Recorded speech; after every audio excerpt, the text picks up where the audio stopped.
Y a continuación, para dar inicio a la exposición, quisiera presentar a la expositora que impartirá la sesión el día de hoy. Ella es Cintia de Agostino, es licenciada en Psicología de la Universidad de Buenos Aires, tiene un máster en Psicopatología Clínica Infanto-Juvenil de la Universidad Autónoma de Barcelona, es profesora y directora de diplomatura en la Universidad Favaloro, Favaloro, perdón, y de la Universidad de CAECE en Argentina. Ha realizado formaciones y especializaciones en el ámbito de autismo en Argentina, España, Reino Unido y Estados Unidos. Es fundadora y directora científica de Mujeres TEA en Argentina y es coautora de la guía de buenas prácticas en niñas y mujeres con TEA. Además de que se ha dedicado casi exclusivamente al autismo durante los últimos 23 años. Así que sin más que decir, les dejo con Cintia para que puedan comenzar. Están silenciadas por si acaso, Cintia. Buenas noches. Bueno, es un grupo enorme y muy numeroso. Me están pidiendo el link acá algunas colegas de Chile y no lo tenía a mano. Eh, en principio, agradecerle a Adipa por esta convocatoria y por tratar este tema en este mes, en este año y también por convocarme a mí para compartir. Muchas de las personas que están acá son personas muy queridas, conocidas y colegas, y muchas personas probablemente ya estén muy al tanto de lo que voy a compartir hoy, para otras será algo nuevo o algo para debatir. Así que durante esta próxima hora voy a revisar un poquito el estado del arte del tema. Y después vamos a tener tiempo de hacer algunas preguntas. Para mí siempre es una alegría, una enorme responsabilidad, pero también una, una satisfacción enorme compartir con gente de toda Latinoamérica digamos, desde Chile a todos lados, ¿no? Bueno, creo que estamos listos para compartir. Ahí está. Ahí te vi, Pía, claro. Hola, ¿cómo estás? Ahí están, entonces están todos y llegó a todos lados. No podía ser si había muchas personas. Bueno, la idea de hoy es compartir algunas cuestiones relacionadas con autismo y género. Muchos de ustedes tienen bastante experiencia en el tema. Probablemente hay muchas personas que ya se encuentran trabajando en autismo hace un tiempo variable, de 1 a 5, de 10 a 20, de 20 a 30, de 30 a 40, o que recién se inician o que están pensando en iniciarse en el tema de autismo. Y esto es relevante porque es un tema que está atravesado por la historia reciente del autismo, el tema de autismo y género, con lo cual es muy, muy apasionante y también es un tema que está muy en movimiento. Así que voy a compartir la pantalla, si les parece bien, para iniciar la charla. Bien. Si hay preguntas que sean, digamos, muy, muy, muy difíciles, o sea, preguntas que estén relacionadas con algo que no se haya entendido de lo que dije y que sea muy difícil continuar con la ponencia, creo que pueden hacerlas a través del chat y si no lo dejamos, eh, son preguntas que están más relacionadas con el intercambio y los dejaremos como plantearon al final.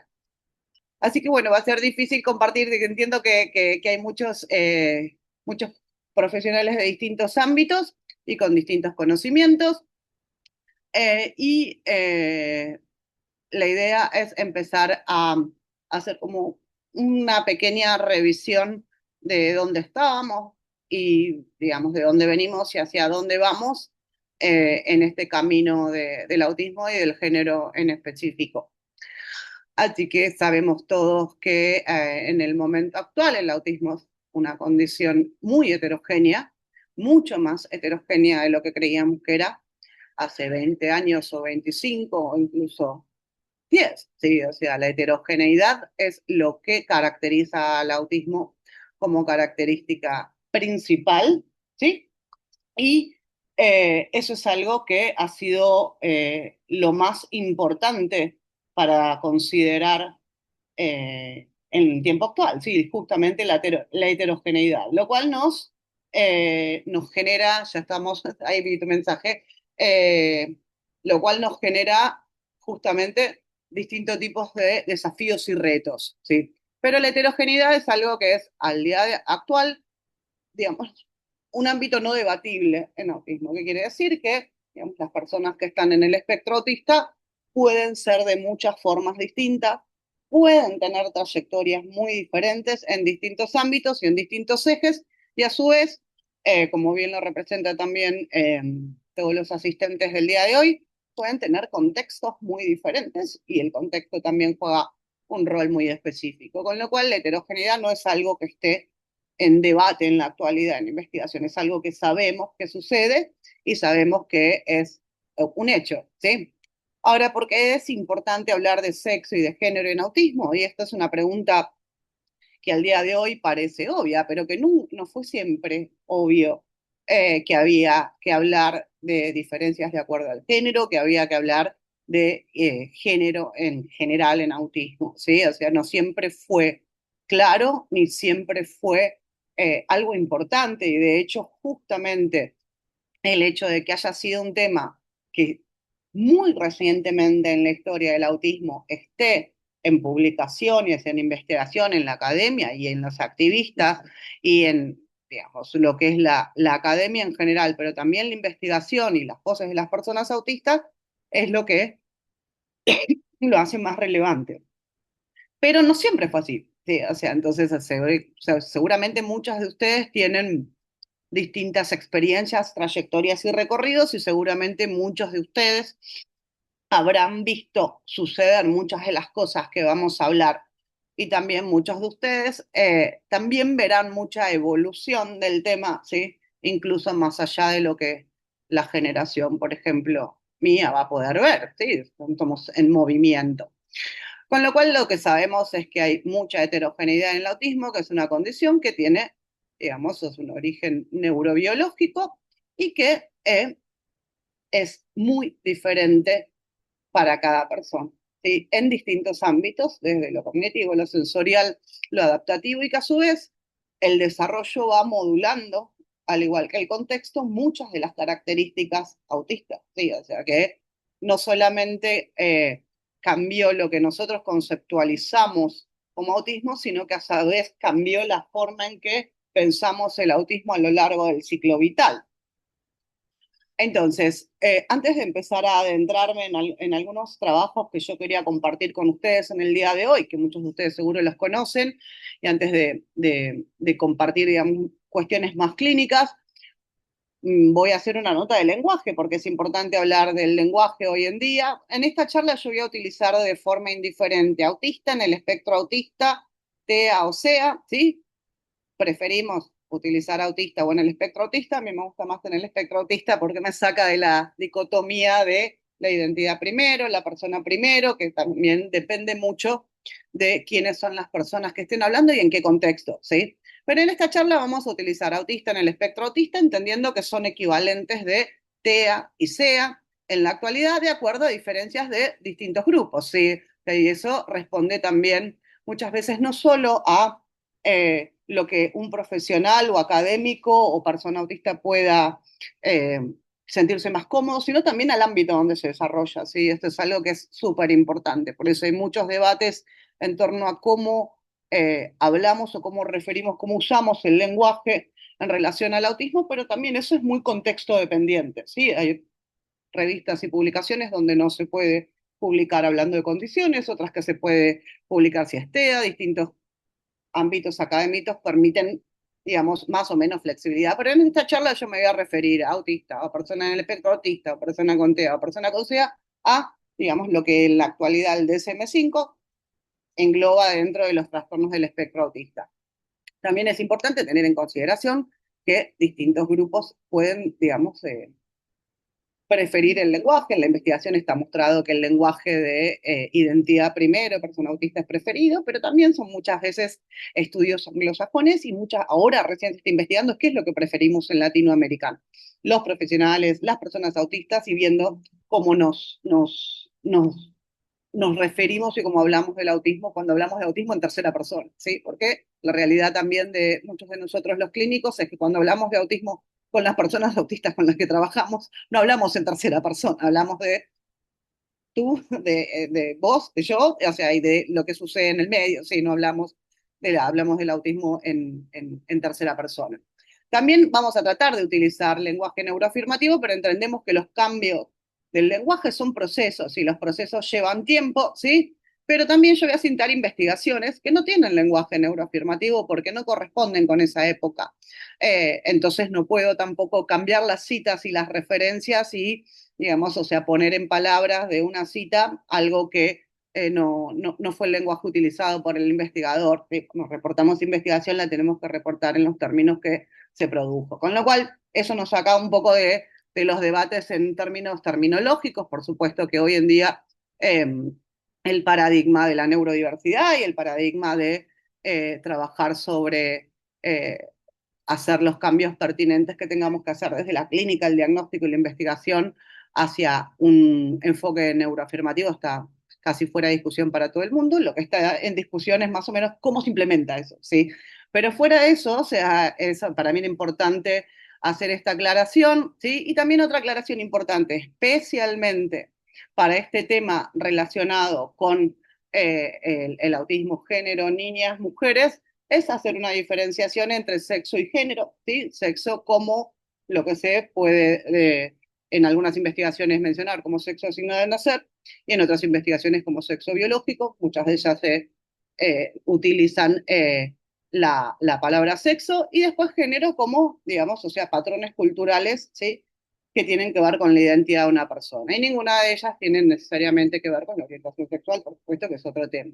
Pero sí es importante esta diferenciación porque en realidad, digamos, o sea, la investigación del autismo y el género surgió en relación a las diferencias de acuerdo al sexo entre niñas y niños.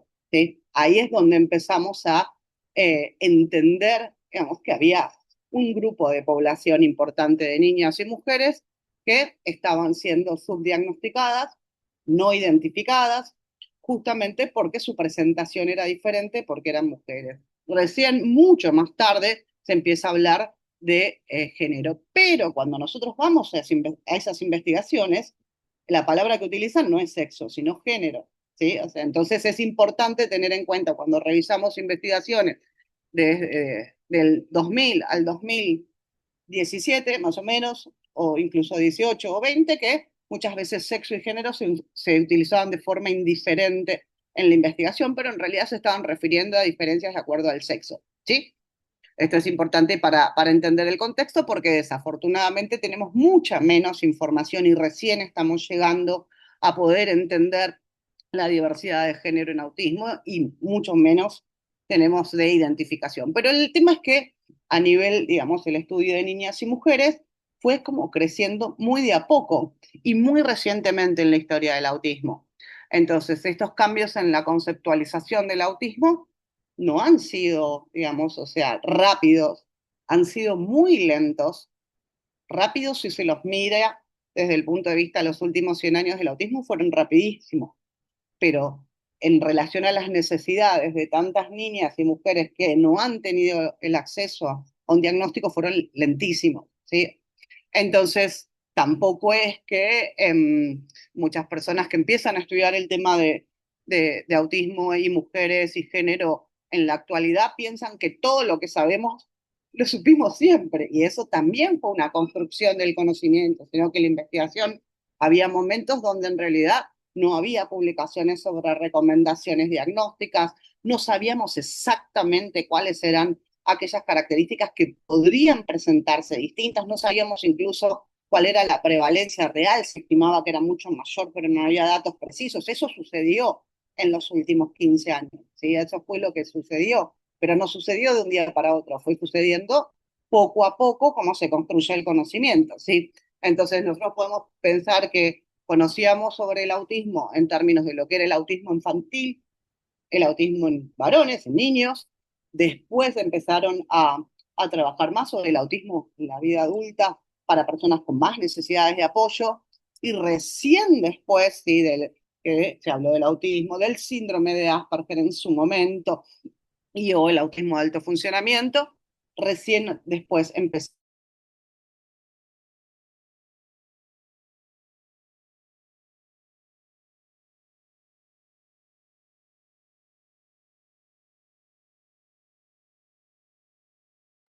Me parece que se nos cayó Cintia, así que... Me pero desapareció espera. todo de un segundo a Sí, otro. pero Bien, no se cayó la conexión. pero no sé qué pasó porque sigo conectada yo. Bien, bueno, nos quedamos en esta parte, ¿no? ¿Es correcto? Nos quedamos ahí, en esa parte, que estábamos hablando, digamos, o sea, que de la evolución del autismo infantil hacia el autismo y género, ¿sí? Pasando por distintas vertientes. Bien, ay, bueno, los chats están relacionados con el corte que ya sucedió. Bien, nos caímos todos. Bien.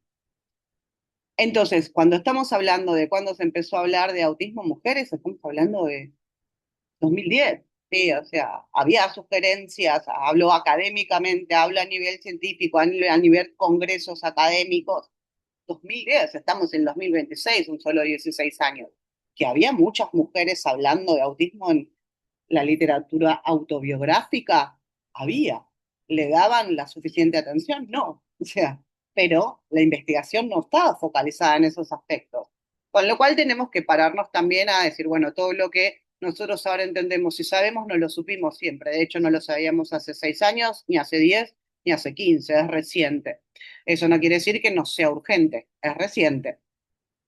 Ahora bien, si ustedes quieren ir a decir, bueno, vamos a evaluar cómo fue cambiando esto a lo largo de los últimos 10 o 12 años. Uno de los trabajos más interesantes que se publicó en su momento, cuando ya era claro que las diferencias de acuerdo al sexo eran importantes y que había diferencias en la presentación de acuerdo al sexo, es el trabajo de Lai. Lai es un investigador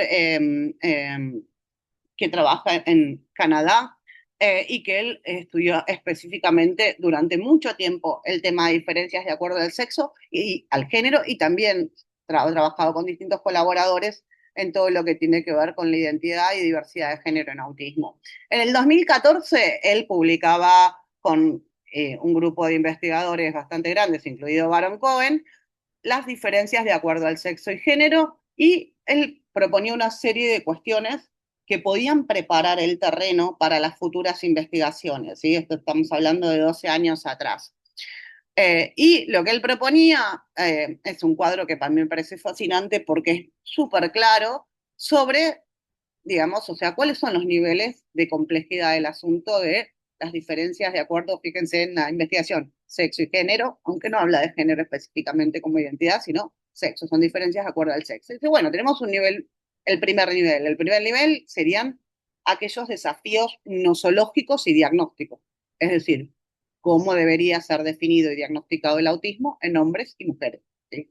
Ese sería el primer nivel uno. ¿Sí?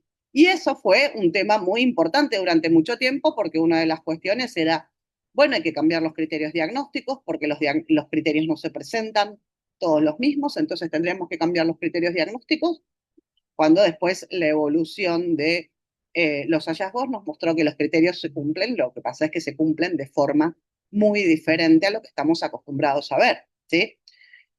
Ese sería el nivel uno, los desafíos diagnósticos y nosológicos. El nivel 2 estaría relacionado con aquellas características que puedan ser dependientes o independientes del sexo y género. O sea, cuáles son las similitudes y diferencias entre hombres y mujeres con autismo. O sea, fíjense cómo está planteado todo en términos dicotómicos, ¿sí? En términos binarios.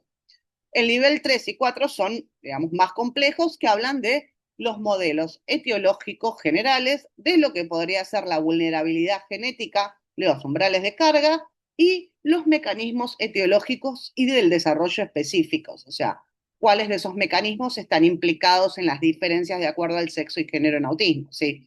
Del nivel 2, 3 y 4 hay algunos hallazgos que vamos a ver, pero en realidad no terminan de solucionar el primer nivel uno y 2. Así que decir, bueno, cómo diagnosticamos, o sea, niñas y mujeres, y después personas con distintas identidades de género, y en realidad cómo son de diferentes. Este enfoque de las diferencias de acuerdo al sexo fue el enfoque primero para poder estudiar a las niñas y mujeres, porque antes todas las evaluaciones, todas las muestras, todas las investigaciones, todas tenían muestras masculinas, todos tenían personas, o sea, niños y, digamos, varones, o sea, porque era la mayoría. En investigación no se puede estudiar muestras, digamos, dispares, con lo cual como había muy pocas niñas y mujeres identificadas y eran, digamos, siempre minoría, la forma más fácil de continuar adelante con la investigación era o hacer un estudio cualitativo con esas dos o tres niñas o sacarlas directamente de la investigación. Y eso es un poco lo que sucedió, ¿sí? Pero no sucedió porque, por una voluntad de exclusión, sucedió porque no había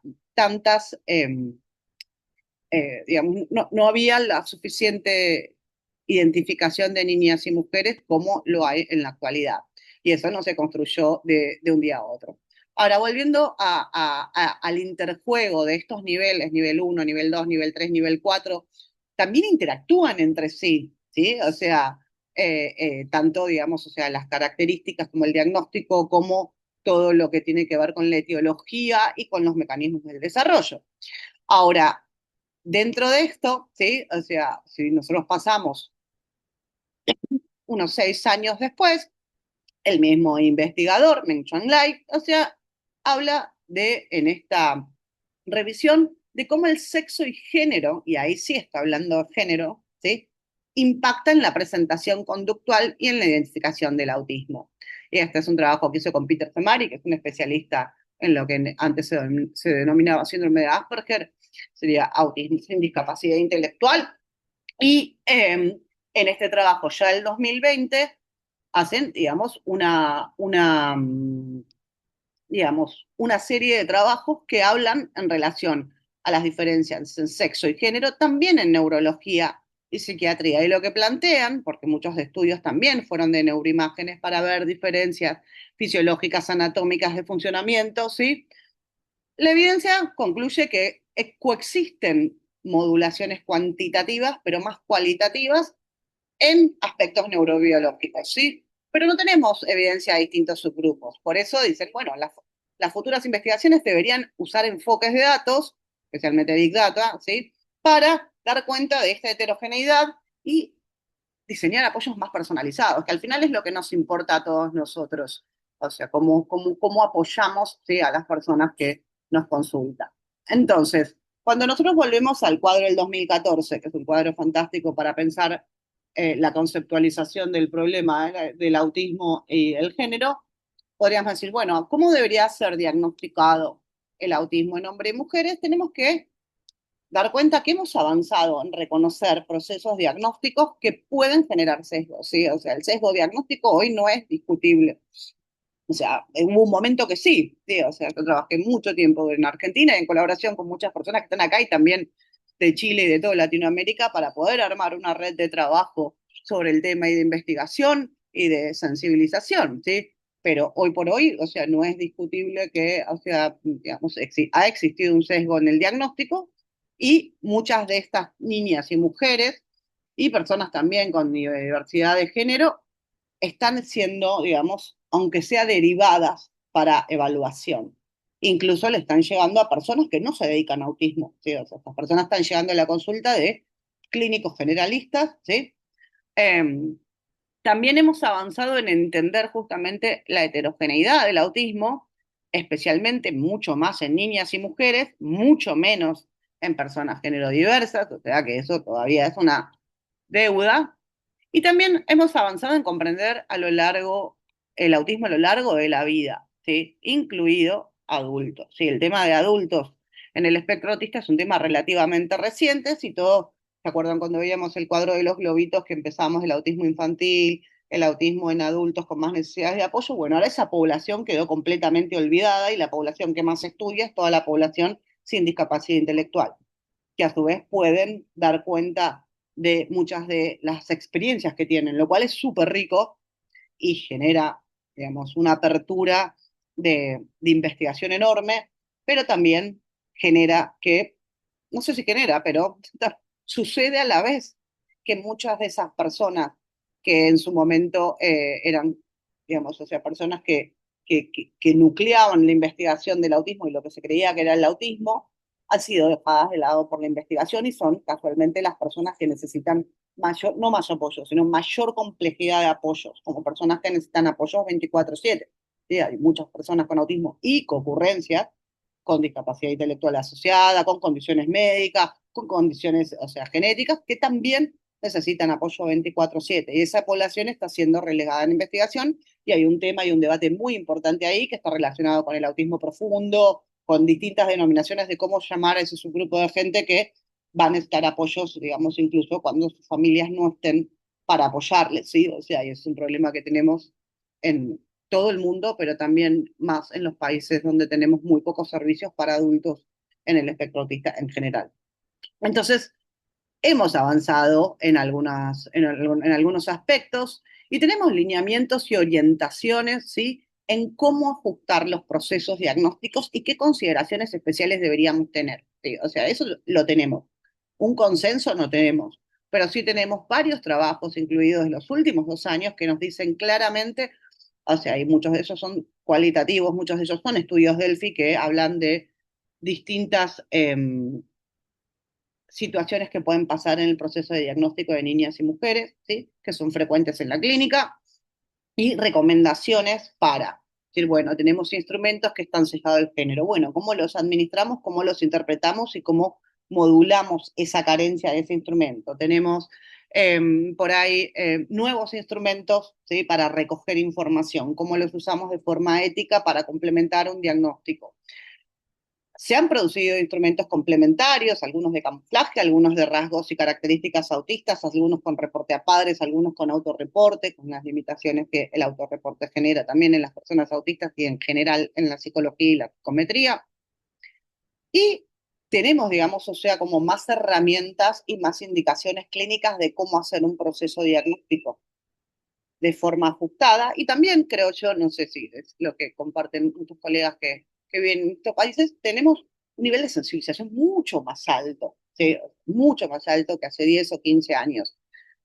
Con, digamos, o sea, también lo que genera, digamos, o sea, que todo el mundo pueda, digamos, o sea, ser sospechoso de ser autista por ser un poco excéntrico o por tener algunas características específicas o por ser un poco rígido o un poco flexible o un poco talentoso o un poco algo, ¿sí? Alguna de las características humanas que se comparten en el autismo. Eso también está sucediendo. También una de las cuestiones que tenemos que tener en consideración es que las concurrencias, ¿sí? Antes comorbilidades, el lenguaje modelo médico, es decir, todo aquello que sucede con el autismo, ¿sí? Incluso en personas sin discapacidad intelectual, está relacionado con la salud mental. Estoy hablando de trastornos del espectro de la ansiedad, trastornos de depresión, trastornos de trauma complejo, más todo lo que puede suceder, todos los problemas de salud mental que pueden tener las personas autistas, que a su vez son más vulnerables, nosotros sabemos que las personas autistas son más vulnerables, entre comillas, a desarrollar problemas de salud mental. Y eso está, digamos, es indiscutible. Lo que no sabemos es en realidad si los problemas de salud mental están relacionados con una cuestión neurobiológica o con una cuestión de ajuste del contexto. ¿Sí? Es algo para preguntarse. Es decir, bueno, estas personas que son autistas y tienen tantos ratios de depresión y tantos ratios de suicidalidad y tantos ratios de ansiedad o tanto trauma complejo, ¿está relacionado realmente con, digamos, una vulnerabilidad biológica o está relacionado con, digamos, una vida de afrontamiento y ajuste ante un contexto, digamos, o sea, que no responde, que no conoce y que no puede, digamos, dar respuesta a muchas de las necesidades? O sea, esa es una pregunta que yo me hago como clínica, digo, por ahí yo no lo voy a ver, pero por ahí en 50 años, o sea, la tasa de trastornos de la salud mental asociados al autismo es mucho menor. ¿Sí? ¿Por qué? Porque ya directamente podemos identificar el autismo antes, podemos darles recursos de afrontamiento a las personas y demás. Pero bueno, eso es un pensamiento un poco lejano, pero que es clínico, ¿sí? O sea, que es porque uno dice, bueno, ¿cómo puede ser que las personas autistas, o sea, son más vulnerables a la ansiedad y a la depresión, por ejemplo, ¿sí? Eh, Bien, por eso el tema de las concurrencias es uno de los lineamientos y orientaciones que te dicen, vas a evaluar autismo, tenés que evaluar concurrencias, ¿sí? O sea, no puedes evaluar solamente el autismo, y menos en niñas y mujeres. No vas con una caña de pescar a ver cuál es la característica autista y aislar esa característica autista y tratar de entenderla en el contexto del desempeño de una persona. A su vez, el tema del camuflaje, que el tema del camuflaje ha sido un tema muy importante que también fue a la par de todo lo que tenía que ver con las mujeres, ¿sí? O sea, el tema del camuflaje surgió en el contexto del estudio de las mujeres. Le sirve a todo el mundo, ¿sí? Le sirve a personas de identidad de género diversa, le sirve a varones, porque hay muchos varones que también camuflan, hombres, niños, ¿sí? Adolescentes. Un tema que abrió un tema enormemente complejo, enormemente controversial, pero enormemente necesario en autismo, que es el afrontamiento. Entonces, las concurrencias importan, el camuflaje importa y los ejemplares conductuales. Ejemplares conductuales son, digamos, la forma en que yo tipifico la conducta. ¿Sí? A mí el criterio diagnóstico del DSM-5 me dice dificultades en la iniciación de la interacción social, ¿cómo yo lo veo eso? Como una persona que no se acerca, como una persona que se acerca de forma inapropiada, como una persona que se acerca de una forma que no es la que ese contexto valora. ¿Sí? ¿Se entiende? O sea, cómo yo busco el ejemplar de la conducta, porque desafortunadamente al día de hoy nosotros diagnosticamos autismo a través de la conducta, que eventualmente habrá un momento donde podamos hacer diagnósticos a través de, digamos, o sea, los procesos cognitivos. No es el momento, ¿sí? O sea, en este momento lo tenemos que encontrar en la conducta. Y esto hay que tenerlo en consideración. Si nosotros conocemos los ejemplares conductuales, no que presentan las mujeres versus los varones, sino los que podrían presentar distintos tipos de niñas y mujeres, es más fácil poder tipificar una conducta, siempre digo la misma, como esta, ¿sí? Como una conducta estereotipada, ¿sí? O sea, una conducta estereotipada, los clínicos estamos acostumbrados a ver conductas estereotipadas, digamos, o sea, muy relacionadas con la presentación masculina, y esta no es una conducta estereotipada, pero en realidad lo que lo hace estereotipada no es si es esto de autista o esto que es lo que hacen las chicas, es la calidad, la consistencia, el foco, o sea, nada que ver con cuál es exactamente la conducta, sino cómo se desarrolla esa conducta, la función que cumple y cómo la desarrolla la persona. Entonces, estamos entendiendo mejor esos ejemplares conductuales y los tenemos que tener en consideración. Tanto la evaluación de concurrencias como el camuflaje y como los ejemplares conductuales son las tres recomendaciones que el último estudio que está relacionado con las recomendaciones diagnósticas para niñas y mujeres marcan como imprescindibles a la hora de tener lineamientos para hacer un proceso diagnóstico en niñas y mujeres. Esos tres factores, concurrencias, camuflaje y ejemplares diagnósticos. Y también sabemos, porque sabemos que sucede, que los procesos diagnósticos breves pueden generar falsos positivos y falsos negativos. Esto nos sucedía también con los niños hace 15 o 20 años, ¿sí? Que había sobrediagnóstico de autismo y también había subdiagnóstico, ¿sí? Tanto en las herramientas de cribaje como en las herramientas y los procesos diagnósticos, y esos procesos no se hacen de forma actualizada, de forma concienzuda, ¿sí? Como muchas veces nos pasa, que se hacen muy breves, puede haber un ratio de, digamos, de falso negativo, de falso positivo, o sea, podemos cometer errores.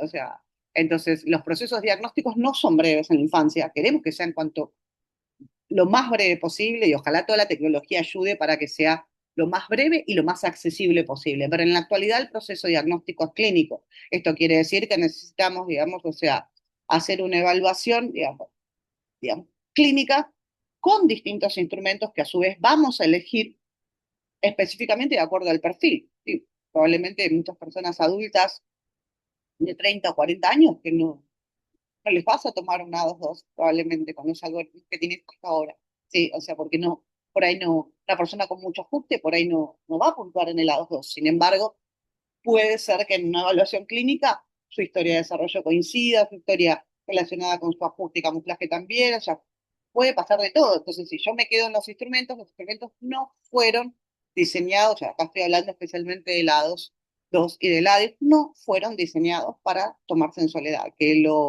en distintos países, porque me consta, porque pasa en mi país, pasa en el de ustedes y pasa en toda Latinoamérica, que se tomen de forma aislada, es una realidad clínica que probablemente tiene que ver con cuestiones administrativas, pero no es, digamos, algo que esté bien hecho. Y de hecho no nos entrenan, cuando nos entrenan en el ADO, en el ADIT, nos dicen específicamente que no se pueden administrar de forma aislada.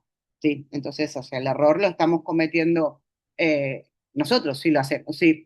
Y muchas veces pasa pasar lo de los diagnósticos breves, ¿sí? También tenemos que pensar en el nivel 2. ¿Se acuerdan del cuadro de las cuatro variables? De cuáles eran las similitudes y diferencias, ¿sí? Nosotros tenemos un perfil de características que pueden presentarse más frecuente en niñas y mujeres. Y esto es muy importante y es diferente decir, las niñas y mujeres se presentan de esta forma, tienen, pueden, hacen, ¿sí? En clínica nada es categórico, todo podría ser, ¿sí? Entonces, si uno conoce todo lo que podría pasar, es mucho más fácil poder verlo, identificarlo cuando está delante tuyo, ¿sí? O sea, entonces tenemos un perfil de distintas características que a su vez son muy heterogéneas entre sí, porque tenemos perfiles externalizadores, internalizadores, perfiles mixtos, personas que tienen mayor nivel de cognición social que casi, o sea, nos hace dudar del autismo, con otras que tienen un nivel de cognición social, vamos, muy menor y que eso no necesariamente siempre está mediado por la capacidad intelectual. Sigue siendo, digamos, una condición muy intrigante el autismo. Entonces, muchas de las cuestiones y de estas características están relacionadas con las conductas, con los intereses de muchas mujeres y con las fortalezas también, y también con la forma en que gestionan la interacción social. ¿Sí? Por eso estamos aprendiendo a medir mejor los ejemplares conductuales que no estábamos acostumbrados a tipificar como conductas o características autistas. Entonces, tenemos más claros cómo pueden ser de diferentes mujeres y varones y un poco más claro cómo pueden ser de diferentes entre mujeres distintas o niñas distintas entre sí. Pero no tenemos tanta información y recién es muy incipiente lo que estamos aprendiendo de población género diversa, ¿sí? Y esa población también está estudiada como, digamos, o sea, muy prevalente en autismo. Entonces, en esta editorial, estoy, sí, entiendo, tengo unos minutos más, eh, de nuevo de Strang, con también Mention Lai, habla de justamente cómo el sexo y el género y todos los factores relacionados tienen que ser considerados, ¿sí? En la investigación y en la clínica. Y ellos plantean que el sexo y el género tienen que ser medidos como constructos separados que pueden tener múltiples componentes que se pueden operacionalizar de forma continua o de forma multicategorial. Y la necesidad de desarrollar medidas amigables con las personas autistas para que puedan captar experiencias binarias y no binarias. ¿Sí? Por eso la evaluación y el diagnóstico también siempre tiene que considerar el contexto, la experiencia y las trayectorias del desarrollo. Si no hay diagnóstico de autismo, independientemente del sexo o género, sin historia de desarrollo. Si vos no podés acceder a la historia de desarrollo de una persona, probablemente no vas a poder acceder, digamos, a la información digamos, de lo que sucedió cuando eran pequeños en su historia de desarrollo, y ahí está, el autismo ya estaba ahí, independientemente de la forma de cómo se manifestara en distintos ejemplares. Lo que ellos plantean es que tenemos que ser cuidadosos de no generar sesgos nuevos. Sesgos nuevos sería, bueno, el autismo femenino y el autismo masculino. ¿Sí? O sea, porque al final decimos, bueno, tardamos un montón en atender cómo eran las niñas y mujeres, bueno, el autismo femenino es así. Entonces, resulta que viene una persona a consultar y no entra en ninguna de las categorías eh, del autismo clásico, el autismo, digamos, o sea, en femenino, sino que entra en otra categoría nueva. Entonces, nosotros tenemos que tener en consideración que muchos de los términos, de las palabras y las conceptualizaciones que se fueron usando en los últimos 15 o 16 años fueron, digamos, o sea, noveles, fueron hallazgos y fueron necesarios, pasos necesarios para poder comprender más heterogeneidad. ¿Sí? Por eso nosotros hoy decimos, bueno, un autismo femenino y masculino en términos dicotómicos, o sea, hoy no se puede hablar, se puede hablar, digamos, de diferencias de acuerdo al sexo y o género y también del autismo en niñas y mujeres, pero es diferente decir, bueno, el autismo masculino es así y el autismo femenino es así. Sí, o sea, eso fue un momento de la historia, pero no es lo que la clínica ni la realidad nos muestra en la investigación. Entonces, ¿dónde estamos clínicamente? Acá me comentarán ustedes mejor, más que yo les comento de lo que sucede en la clínica en mi país. Están llegando más niñas pequeñas y más adolescentes y mujeres a la derivación de la consulta, de especialistas y también de generalistas, en hospital público, en hospital privado. A su vez, también eh, hay mucha influencia de las redes sociales, ¿sí? Hay mucha información, hay mucha inteligencia artificial, hay muchas formas hoy de llegar a una sospecha que puede o no ser confirmada, y eso también influye no solo en el autismo, sino en general en lo que es salud mental, salud general, salud física, finanzas, ¿sí? O sea, todo cualquier cosa, cualquier conocimiento que pueda ser testeado, es testeado hoy por una persona que quiere consultarlo, ¿sí? O sea, entonces, eso también influencia un poco, digamos, cómo las personas llegan a la consulta cuando en realidad son adolescentes o incluso adultas, pero no las niñas. Y las niñas están llegando antes. Y eso es muy alentador porque puede ser que vayan a tener una identificación más temprana. Estamos con pocos acuerdos sobre los consensos diagnósticos, ¿sí? Especialmente en adultos, ¿sí? En adultos tenemos unas guías NICE, ¿sí? Que son las guías del Reino Unido, y todavía seguimos, o sea, pensando en consensos diagnósticos que se apliquen a contextos latinoamericanos, especialmente a cada uno de nuestros países. Y también tenemos, digamos, o sea, están llegando a la consulta personas con distintas identidades de género que también están en el espectro autista, pero que no se le ha detectado y se invalida alguna de las dos cuestiones, o la identidad de género o el autismo, y quedan, digamos, o sea, en una situación de mucha vulnerabilidad. Por otro lado, el tema del sobrediagnóstico es un tema también muy controversial, pero también, digamos, sucede. El sobrediagnóstico en autismo ha pasado, digamos, desde niños pequeños. Lo que pasa es que cuando hacíamos sobrediagnóstico en autismo en niños pequeños, cuando el diagnóstico, digamos, o sea, no se cumplían más criterios, resulta que era un trastorno del lenguaje, digamos, o sea, plus, ¿sí? Y que con intervención adecuada, digamos, se resolvió antes de los 6 o 7 años y todos contentos y no que quedó ahí, ¿sí?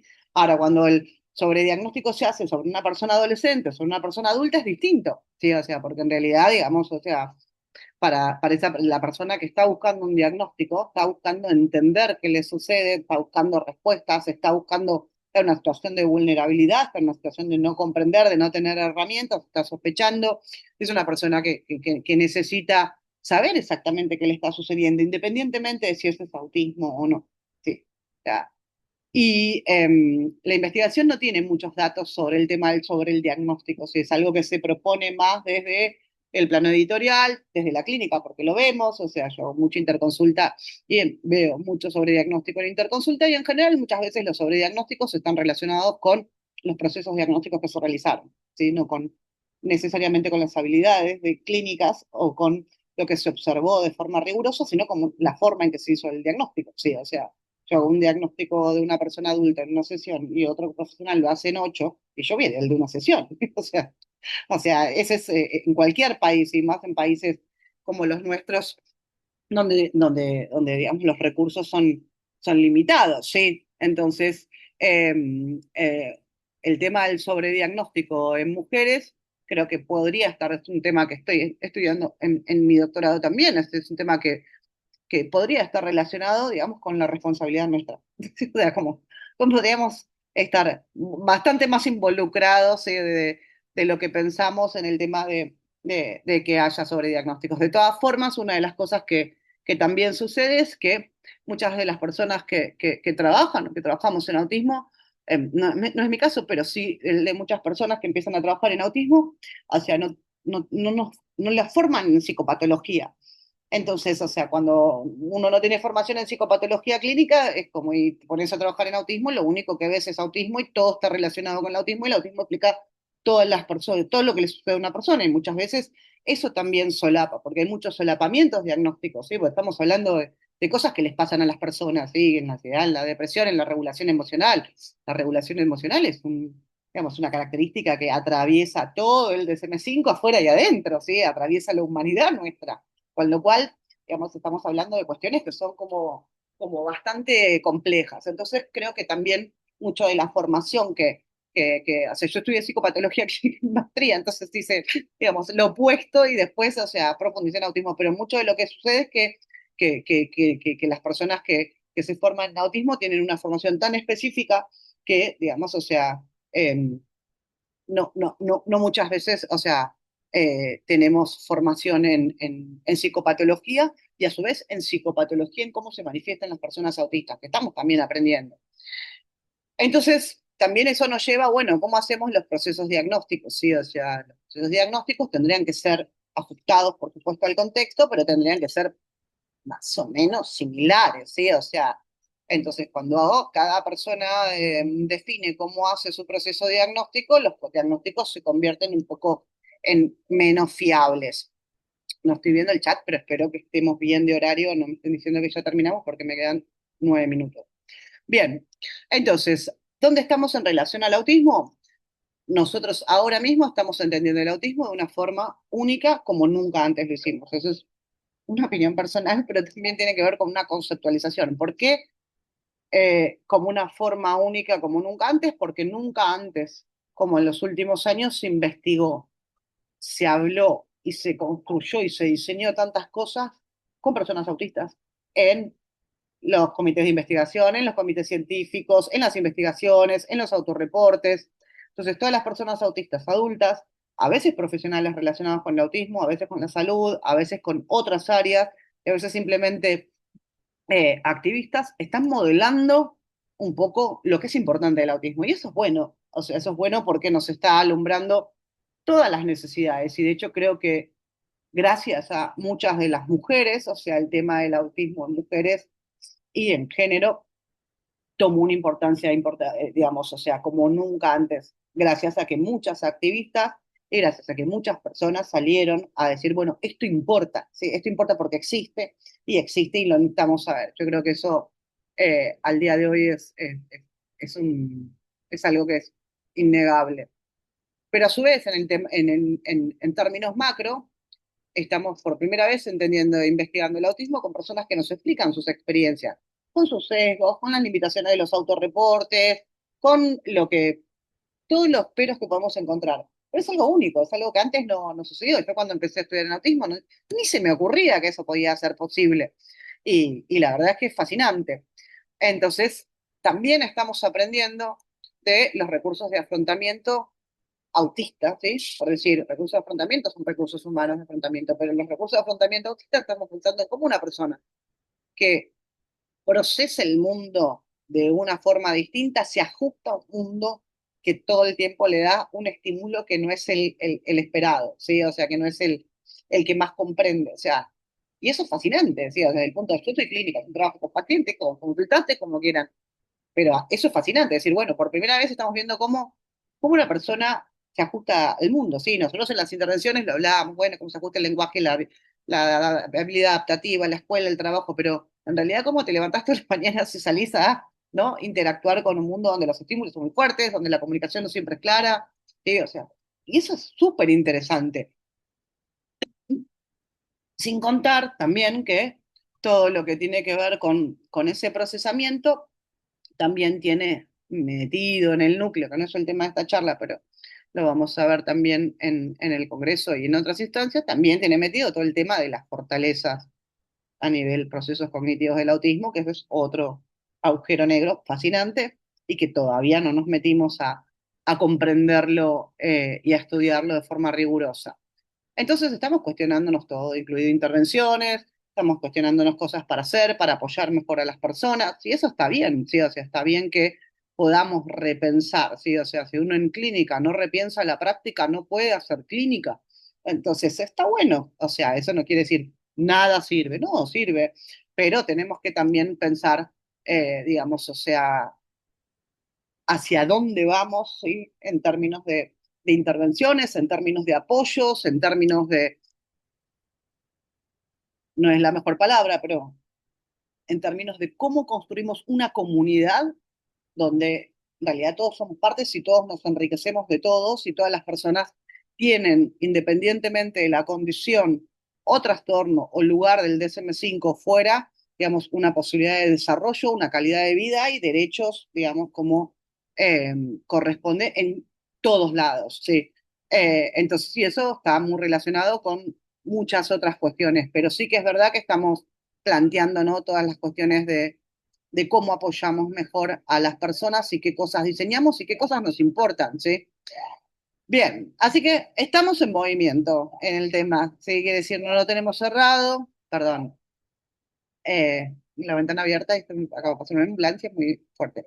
Estamos en movimiento y eso es algo muy bueno. Estar en movimiento en ciencia es estar en ciencia, ¿sí? O sea, en el momento que uno deja de estar en movimiento en el ámbito científico, digamos, o sea, pasa a otro ámbito, ¿sí? O sea, cuando uno cerró todos los temas digamos, comprendió todo un tema, quiere decir que ese tema ya no está dentro del ámbito científico. Entonces, podemos mirar atrás, digamos, para entender, digamos, cómo llegamos a este momento de tantos cambios, pero también tenemos que mirar adelante al futuro para poder también dar respuestas a todas las personas autistas que tienen y que necesitan tanto como procesos diagnósticos, como apoyos, como enfoques que puedan contemplar no solo sus necesidades y derechos también, sino todo el potencial que tienen para también enriquecer nuestro mundo. Así que no nos queda otra, ya estamos en la ola, es para adelante, para atrás no se puede ir. Así que bueno, eso es un poco todo lo que quería compartir. Sé que fue mucho y muy rápido, pero estoy abierta a las preguntas que tengan o comentarios para hacerme. Cintia, quiero saludarte. Acá Marce Villegas. No sé si se me escucha bien. ¿Ya? Sí, ¿cómo Hola, estás? ¿Cómo estás? No quiero restar más de 30 segundos a los participantes para que tengas tiempo de responder las preguntas, pero por supuesto tú has sido un referente a nivel latinoamericano y es para nosotros un honor, un orgullo, muy contentos de que hayas aceptado nuestra invitación de estar en el Congreso y más estamos en deuda contigo por haber dado un tiempo previo al Congreso, de haberte reunido con los participantes que están haciendo la previa, ¿cierto? Estamos calentando motores para encontrarnos, para darnos un abrazo, porque hemos caminado paralelamente, te he ido mirando durante todos estos años de formación mía, así que nada, un abrazo y muchísimas gracias. Ha sido siempre un gusto escucharte y me quedo con gusto a poco, pero ya nos veremos. Así que muchas gracias. gracias a vos, Marcela, no te había visto y ahora te encontré. Aquí estoy, aquí estoy, aquí estoy. Así que te dejo responder y un besito, un abrazo y eternamente agradecida. Muy amable por estar con nosotros.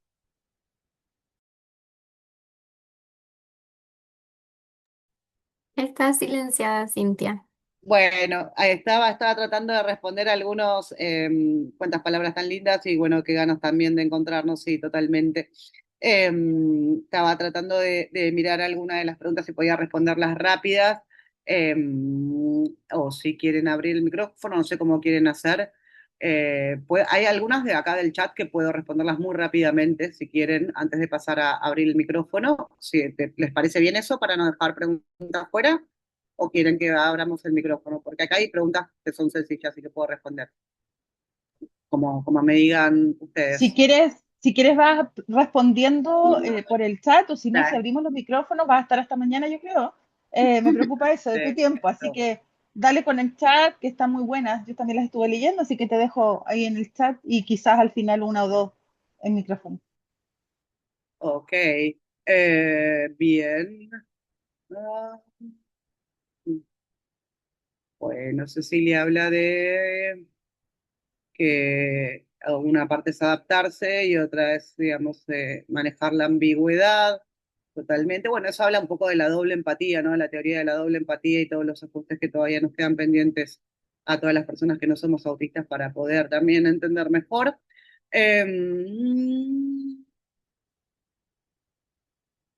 esta pregunta no la entendí. ¿Qué conductas e intereses pueden mostrar mujeres? En realidad, digamos, o sea, lo que tiene el tema de intereses en mujeres es que era muy, en un principio en la investigación era muy parecido al de las pares típicas, entonces nadie decía, ah, le interesan las Barbies, oh, qué preocupación era, le interesan los ventiladores, oh, sí, o sea, sino que se focalizaba más en objetos más relacionados con el estereotipo de uso le interesan las muñecas y juega a que le da de comer, fenomenal, listo, no evaluamos más. Y en realidad no veían un poco la relación que esa persona tenía con ese interés. ¿Sí? Las personas autistas están muy apasionadas en las cosas que le gustan y tienen formas de relacionarse con ese interés que no tienen nada que ver con el tema específico de lo que son. Pero sí hay varias investigaciones con muestras españolas que tienen mujeres chilenas e incluso de niñas y de mujeres de ATAPI, que también tienen chilenas, españolas, argentinas, que muestran que hay muchas interesadas en la literatura, en los animales, en la psicología, en la interacción humana. Eso es uno de los temas que yo también estoy estudiando en mi doctorado, el tema que una persona autista la interacción humana y lo tenga como espectacular, ¿sí? Porque es como que desafía todos los estereotipos y relaciones que pasan en la interacción con las personas autistas, pero pueden presentar intereses más parecidos a sus pares típicos, excéntricos, o intereses relacionados, digamos, con las ciencias, con las artes. Hay muchísimas mujeres extremadamente talentosas y tampoco es de extrañar que haya tantas personas en el ámbito de la psicología, la psiquiatría, la medicina, la terapia ocupacional, autistas, que cada vez hay más investigadoras en distintos comités, docentes, en todos lados. Y eso es fascinante. Bien. Claro, sí, que la investigación no toma en consideración las expectativas de género como impedimento diagnóstico. Sí, de eso se trata, que nosotros podamos evaluar a la persona en su contexto y podamos entender que, digamos, para que esa persona haya llegado a la adolescencia, a la vida adulta sin ninguna sospecha, tiene que haber habido muchos estereotipos antes o muchas personas que por ahí no habían tenido la posibilidad de evaluar, digamos, o sea, distintas niñas y mujeres. Eh, en Manual de Educación de la Salud, hay manual de artículos que orienten cómo realizar intervenciones para esa población. Hay muchos, no tantos como nos gustaría, pero hay algunos de embarazo, algunos de maternidad, hay algunos de consultas médicas, pero eso todo es de los últimos 5 años, sí, algunos están en español, los pueden googlear, el material es muy accesible, y otros están produciendo, ¿sí? Todo lo que tiene que ver con la salud, el acceso a la salud reproductiva, la salud ginecológica, o sea, todo eso se está haciendo, y sí, Anaís, ese es un tema súper interesante, pero hay materiales. Mi colega justo Lucila Chenique hizo una guía también de embarazo, hay guías de creo que es Autismo España, Fundación Quinta, hay varios organismos que ya han publicado guías. Eh,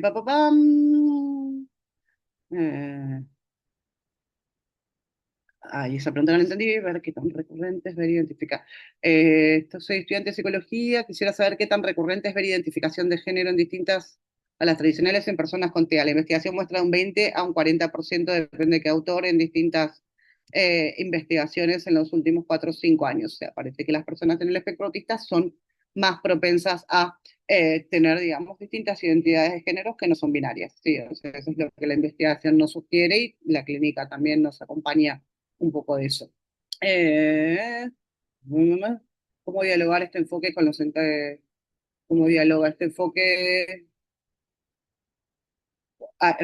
Bueno, José Juan, el maestro me dice el paradigma de la universidad, cómo dialoga ese enfoque con los debates contemporáneos sobre identidad de género, autodeterminación y construcción social de género. Como, en realidad, digamos, va todo para el mismo lado, es un poco más, es un debate un poco más extenso de lo que podemos desarrollar ahora.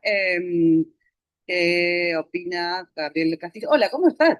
Nos vemos de nuevo. ¿Qué opinas del aporte de las biografías y autoetnografías de los autistas en la conceptualización? Me parece fascinante, me parece, digamos, o sea, que abren camino a un montón de cosas muy interesantes. Ahora, que una experiencia de una persona autista, digamos, sea equivalente al de la otra es otro de contar. Sí, o sea, puede ser que una persona autista diga, ah, a mí me pasó eso también, pero digamos, o sea, que sean idénticas, eh, no, y los tratamientos tal cual son focalizados y personalizados es a esa persona, no a la persona que, digamos, o sea, por ahí inspiró, digamos, la búsqueda del diagnóstico.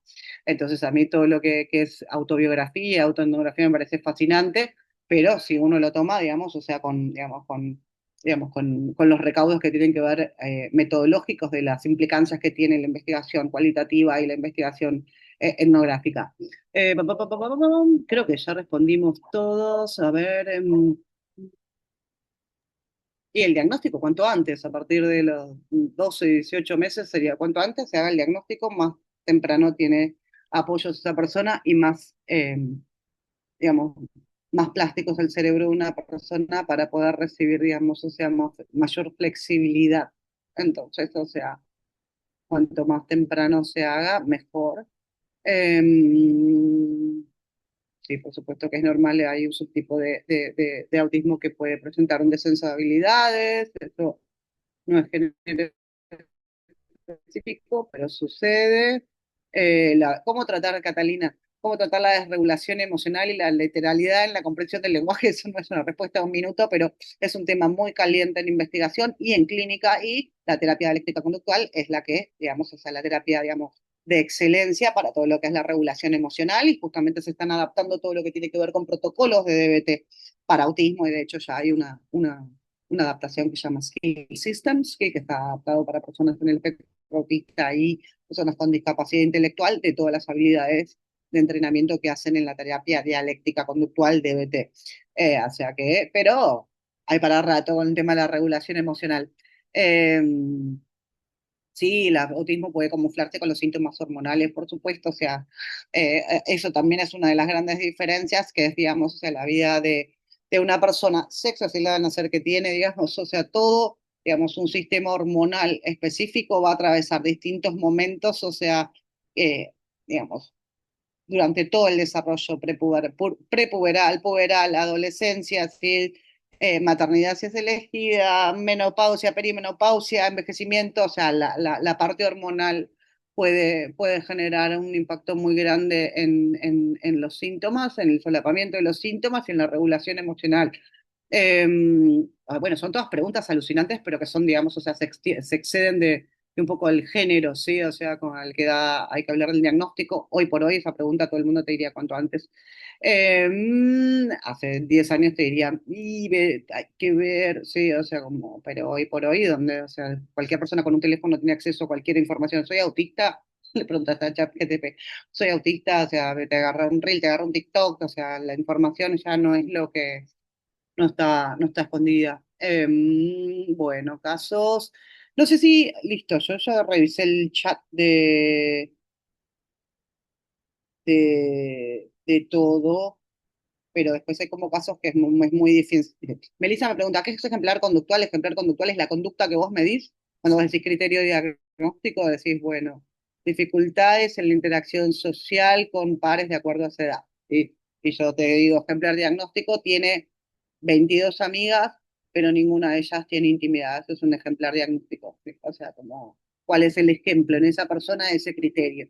Sí, o sea, es un concepto muy útil, o sea, en el tema del ejemplar diagnóstico, de decir, bueno, ¿cómo se manifiesta este criterio de forma conductual en esta persona? No sé si lo pude responder bien. Ahí Fernanda Tapia me pregunta sobre el tema de la transición de tratamiento, somos un tema que recontra remil excede el tiempo que tenemos, fascinante también y que está muy, muy, muy, muy actual, pero que excede, digamos, el debate que podemos llegar a hablar ahora, pero es un tema importante.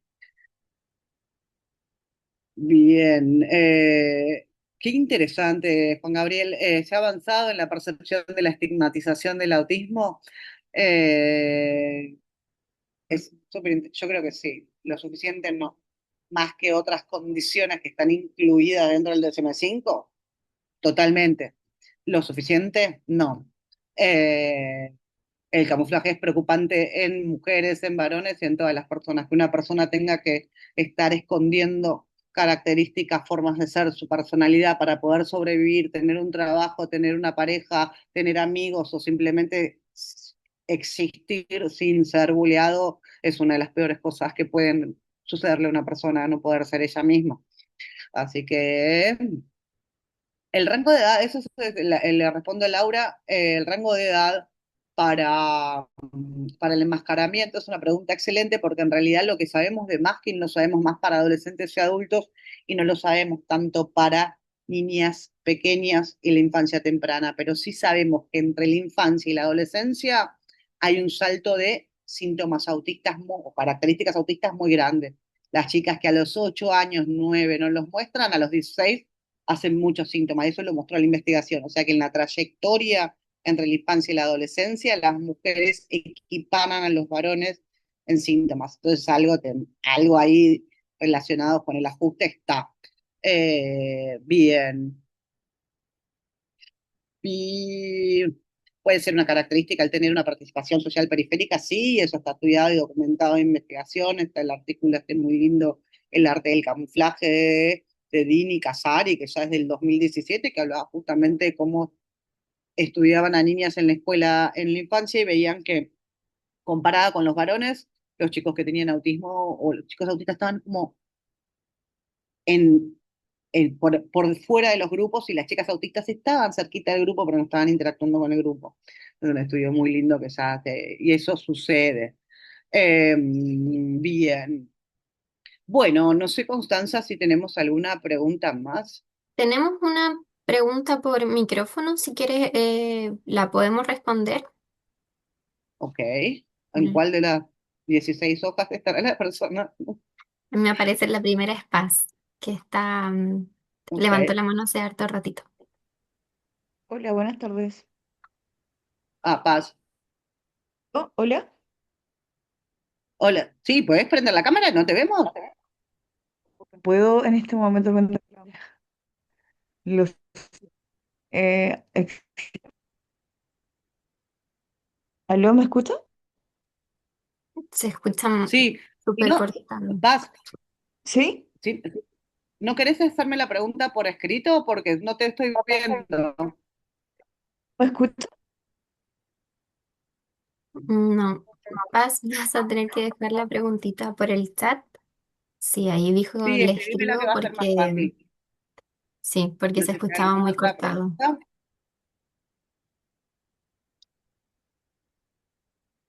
No sé si, Constanza, querés tomar otra pregunta. ¿Medio? ¿En el medio? No hay más preguntitas, no hay más gente con la mano levantada. Si es que hay Ah, alguien que tenga una preguntita que podamos resolver y ahí responder le de estoy viendo forma. una que no respondí.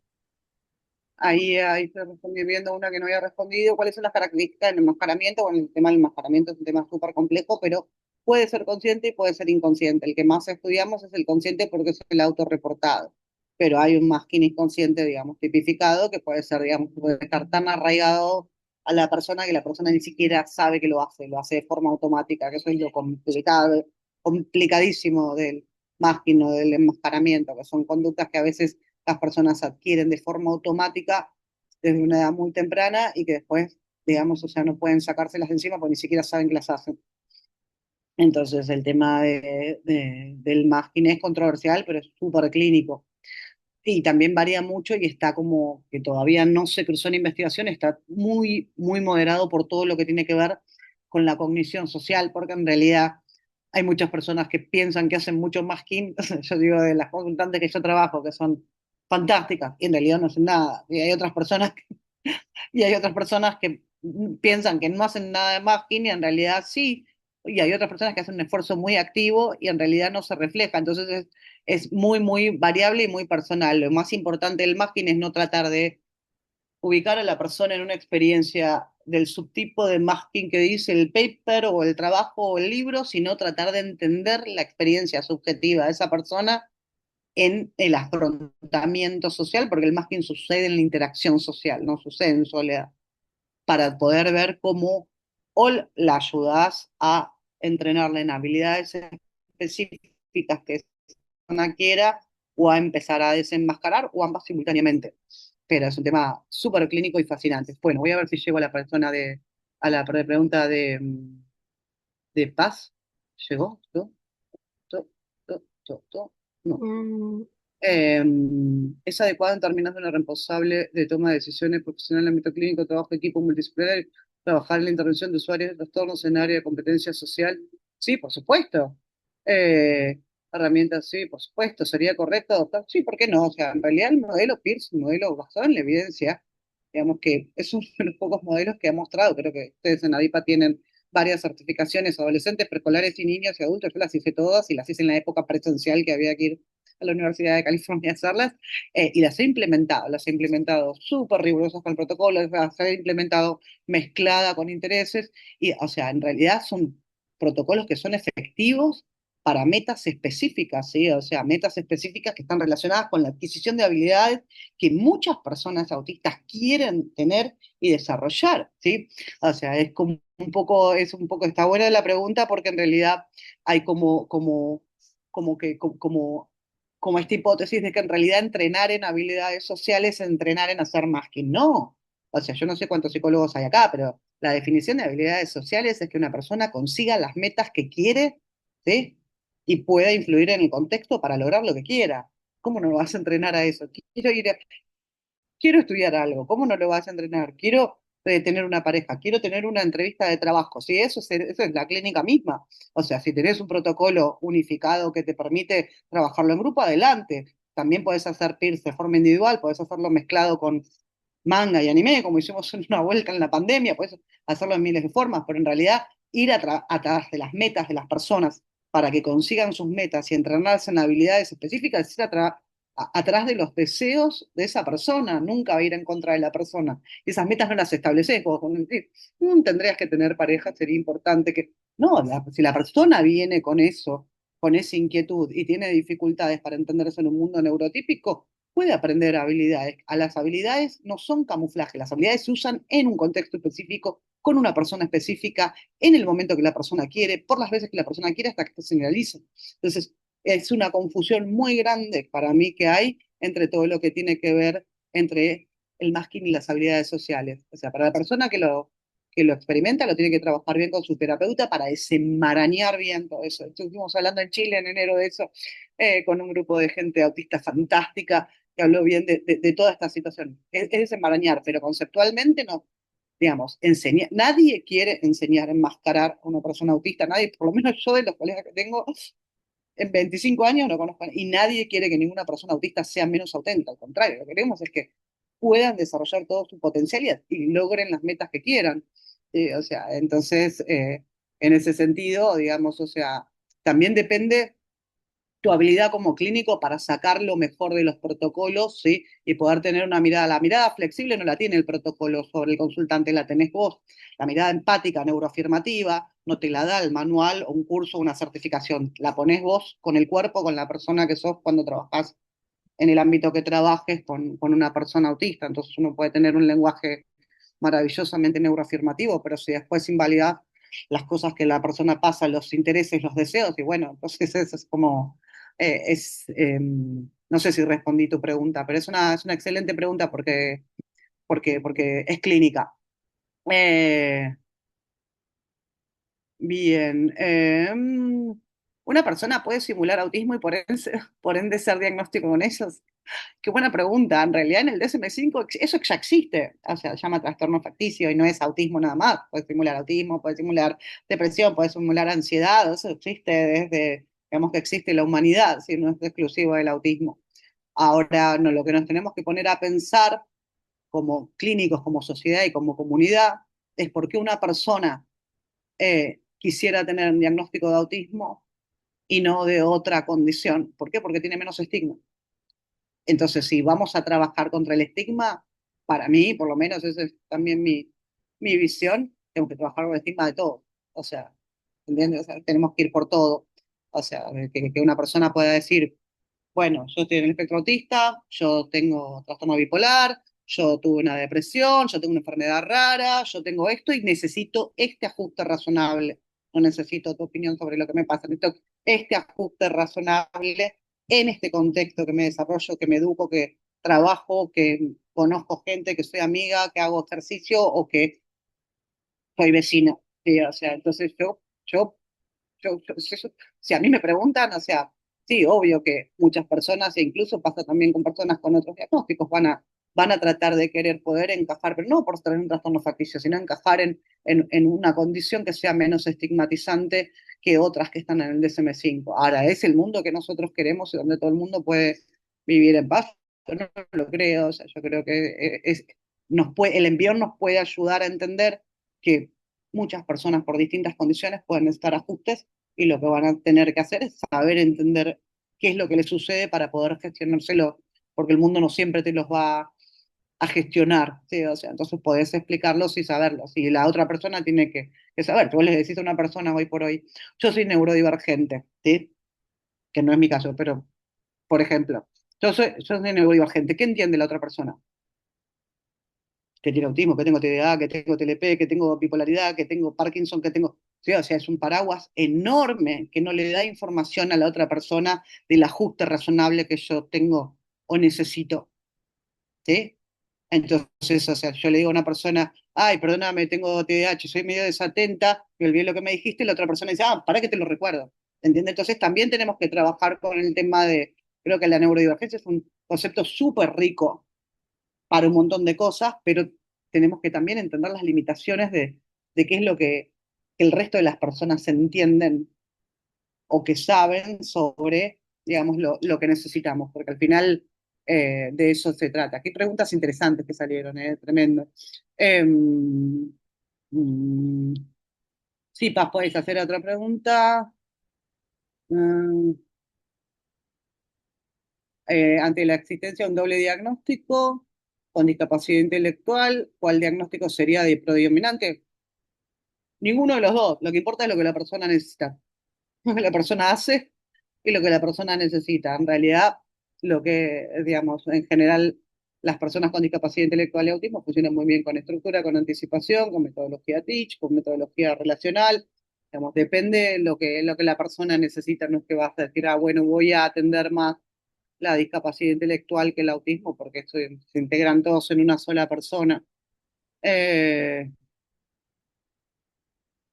Mónica Palos, una mujer muy, muy, muy adaptable a cualquier situación, puede ser más que autismo.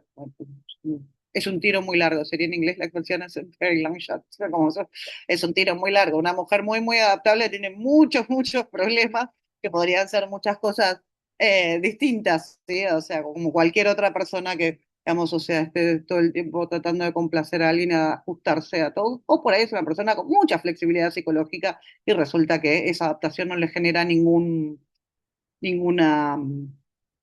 ningún problema. Eh, y creo que exactamente lo que dice Juan Gabriel, gracias. Hay que saber aprovechar la bondad de los diversos modelos de intervención y no forzar a los autistas en encajar, exacto, en técnicas neurotípicas sanadoras. Sí, yo no sé qué serían exactamente las técnicas neurotípicas sanadoras, porque no sabría calificar, pero hay mucha inquietud sobre las consecuencias negativas. Bueno, eso es otro tema, una apertura de un tema muy amplio de ABA, estrés postraumático, la diatrogenia, la negligencia, sí. O sea, yo eso creo que es un tema, digamos, para debatirlo en otro contexto donde tengamos más tiempo. Y dice, el modelo diagnóstico actual del trastorno del espectro autista está sesgado hacia una presentación masculina del espectro. Y sí, desafortunadamente sí, los instrumentos y demás. Pero hay, digamos, o sea, por lo menos, o sea, casi 300 investigaciones que muestran que eso sucede y cómo lidiar con eso, que es un poco lo que estuvimos viendo en el review de revisar los últimos 10 15 años. Eso es como, eso es un hecho, ¿sí? O sea, probablemente cambie, ¿sí? Porque el A2 es un instrumento que está estudiando todo el tiempo, están cambiando siempre los algoritmos, están mejorando, sí, es un instrumento vivo. No sé si me olvidé alguna. No sé qué decís, Marcela o Constanza. No, Bien, creo que al menos las que yo vi que más se repetían ya fueron respondidas y por lo menos no hay más personas tampoco que tengan la manito arriba. bien. Bueno, me dicen Iyere que no entendí el concepto de masking, pero creo que el masking es el esfuerzo que hace una persona para contrarrestar sus características autistas en un contexto social. Que puede ser desde disimular una necesidad de balanceo, hasta fingir una risa de un chiste que no entendés, hasta hacer un cumplido que no te parece, pero en realidad no son actitudes y conductas que hacemos todas las personas, más o menos del ajuste en el entorno, pero que la persona autista las hace de forma masiva, indiferenciada todo el tiempo, en todos los lugares, y eso le genera muchos problemas de salud mental y de eh, tanto depresión como ansiedad. Entonces sí, está relacionada con el contexto, o sea, el contexto todo el tiempo. No hay masking sin interacción social. Te vas a Rapa Nui y no queda nadie en Rapa Nui, no hay masking, pero tiene que estar vacío para que no haya interacción. En el momento que una persona ya sale, la persona puede pensar que tiene que estar en interacción con otra haciendo distintas conductas. El beneficio del masking para las personas autistas es sobrevivir, evitar conflictos, conseguir un trabajo, conseguir una pareja, conseguir superficialmente cosas que de otra forma no, por ahí ni siquiera podrían, y en realidad el costo-beneficio, incluso dicho por las personas autistas, no sale a cuenta, sí. O sea, a veces para un trabajo sí, para las relaciones no, sí, o sea, pero tiene un costo de salud mental muy, muy amplio. No sería un atropello a la libre expresión, por supuesto, ese es el problema tan grande del masking que atenta también contra la identidad de la persona e incluso contra su fortaleza. Eh, entonces, o sea, no es algo que la persona decide hacer, es algo que se va dando en el desarrollo de a poquito en la medida que la persona va chocando como con rechazo, con exclusión, con un montón de situaciones, la persona va ajustando su conducta casi a veces más o menos conscientemente. Es interesante la pregunta de Felipe que dice, el masking sea mejor en personas de alto funcionamiento. No es que sea mejor en personas, voy a decir, en vez de alto funcionamiento, sin discapacidad intelectual, ¿ok? Para la nomenclatura actual. No es que sea mejor en personas sin discapacidad intelectual. En realidad, o sea, lo tenemos estudiado en esas personas porque son las que pueden reportar sobre su experiencia. Pero es una intriga saber cómo las personas con desafíos cognitivos o menos cognitivamente hábiles también podrían presentar conductas de masking. Es un tema que está en tintero de investigación, pero que todavía no sabemos mucho. Es súper interesante. Bien, qué capacidad, qué manera de hablar, perdón. Pero muy buenas preguntas todas, la verdad que todos fueron digamos, a temas que son súper importantes, súper controversiales y eh, bueno, me alegra mucho. Eh, Muchísimas gracias, Cintia. Hubieron manitos ahí que se levantaron, pero estamos ya en el tiempo y en realidad en los seminarios siempre salen mil y preguntas que son casi imposibles responderlas todas. Agradezco sí el tiempo que te tomaste para poder responder la cantidad de preguntas que respondiste hoy día. Y bueno, veo que la gente ahí te está reaccionando con palmas, corazones. Me imagino que quedaron todos muy contentos.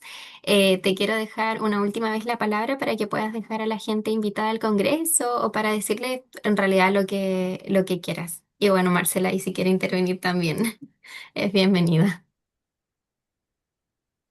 Bueno, muchas gracias, gracias por acompañarnos, por ser tantos, por tan buenas preguntas y ojalá nos veamos en junio y en cualquiera de las otras instancias de formación. Ha sido un público numeroso, pero maravilloso y con preguntas increíbles.